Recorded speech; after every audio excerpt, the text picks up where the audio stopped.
वनवास में पांडव जब काम्यक वन में थे, तब श्री कृष्ण चंद्र सात्यकी आदि के साथ उनसे मिलने गए थे। उस समय उनके साथ सत्यभामा जी भी थी। एक दिन श्री कृष्ण चंद्र की प्रियतमा उन सत्यभामा जी ने एकांत में द्रौपदी जी से पूछा, पांचाली, तुम लोकपालों के समान तेजस्वी और वीर अपने पतियों को कैसे संतुष्ट रखती हो? तुम्हारे पति तुम पर कभी क्रोध नहीं करते, वे सदा तुम्हारे वश में रहते हैं, तुम्हारा मुख देखा करते हैं। इसका क्या कारण है? तुमने इसके लिए कोई व्रत, जप या तप किया है, अथवा किसी मंत्र, दवा, अंजन या जड़ी का प्रयोग किया है? मुझे भी ऐसा कोई उपाय बतलाओ जिससे मेरे स्वामी श्री द्वारकेश मेरे वश में रहे। द्रौपदी जी ने कहा, सत्यभामा जी, तुम मुझसे यह दुष्ट स्त्रियों की सी बातें कैसे पूछती हो? तुम्हारे लिए ऐसा प्रश्न करना उचित नहीं। देखो, जब पति को पता लगता है कि स्त्री उसे वश में करने के लिए मंत्र, तंत्र आदि का प्रयोग करवाती है, तो वह उससे उसी प्रकार घबराता है जैसे लोग घर में रहने वाले सर्प से डरते हैं। वह पुरुष सदा चिंतित रहने लगता है। बहन, मंत्र तंत्र से पुरुष कभी स्त्री के वश में नहीं हो सकता। इससे उल्टे बुराई उत्पन्न होती है। वशीकरण के लोभ में पड़कर स्त्रियां अपने पति को अज्ञानवश ऐसी वस्तुएं खिला देती हैं जिससे उनकी मृत्यु हो जाती है। वे असाध्य रोगों के शिकार हो जाते हैं।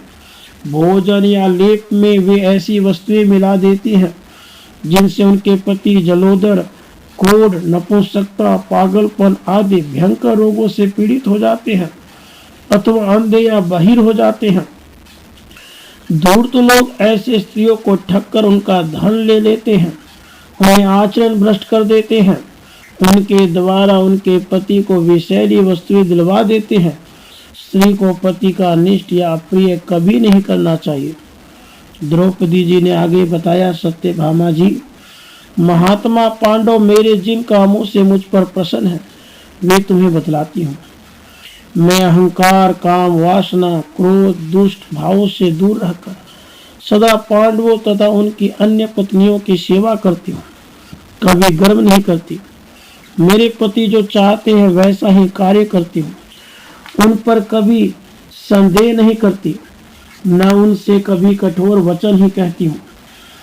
कभी बुरे स्थान पर या बुरी संगति में नहीं बैठती। ऐसी दृष्टि से कभी किसी को नहीं देखती जिससे निंदित विचार व्यक्त हो।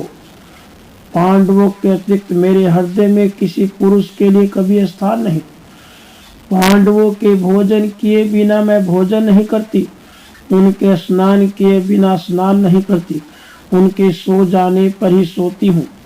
यहाँ तक कि घर के और लोगों तथा सेवकों के खाने पीने से पहले भी मैं स्नान, भोजन या सेवन नहीं करती।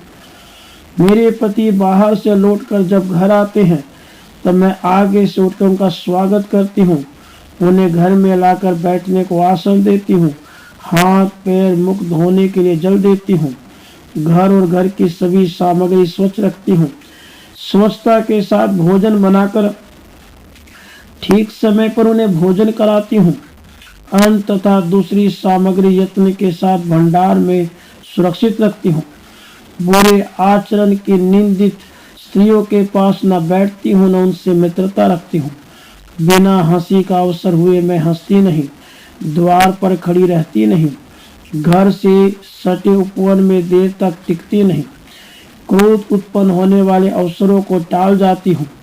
किसी कार्य से जब पति कहीं विदेश जाते हैं तब उस समय मैं पुष्पमाला, सुगंध आदि त्याग देती हूँ। मेरे पति जो पदार्थ नहीं खाते, जिसका सेवन वे नहीं करते, उन पदार्थों को मैं भी त्याग देती हूँ। पति के पास मैं सदा पवित्र होकर सुंदर स्वच्छ वस्त्र पहनकर श्रृंगार करके ही जाती हूँ। पतियों का प्रिय और हित करना ही मेरा व्रत है। मेरी पूजनीय सास ने अपने कुटुंब के प्रति जो कर्तव्य मुझे बताए हैं उनका मैं सदा पालन करती हूँ। भिक्षा देना, देव पूजा, श्राद्ध पर्व के दिन उत्तम भोजन बनाना, माननीय पुरुषों की पूजा करना तथा और भी जो अपने कर्तव्य मुझे ज्ञात हैं उनमें कभी प्रमाद नहीं करती। विनय के भाव और पतिव्रता के नियमों को ही अपनाए रहती हूँ। अपने पतियों की रुचि पर सदा दृष्टि रखकर उनके अनुकूल आचरण करती हूँ। पतियों को कभी हीन दृष्टि से नहीं देखती, उनसे उत्तम भोजन कभी नहीं करती और न उनसे उत्तम वस्त्र आभूषण ही धारण करती हूँ। अपनी सास की कभी निंदा नहीं करती, उनकी सदा सेवा करती हूँ और बड़े बुड्ढों की सेवा में तत्पर रहती हूँ। बहन सत्यभामा, महाराज के राज्य के आय व्यय का विवरण मुझे ज्ञात था और मैं ही उसकी जांच करती थी। पांडवों ने राज्य और कुटुंब की देखभाल का कार्य मुझे सौंप रखा था।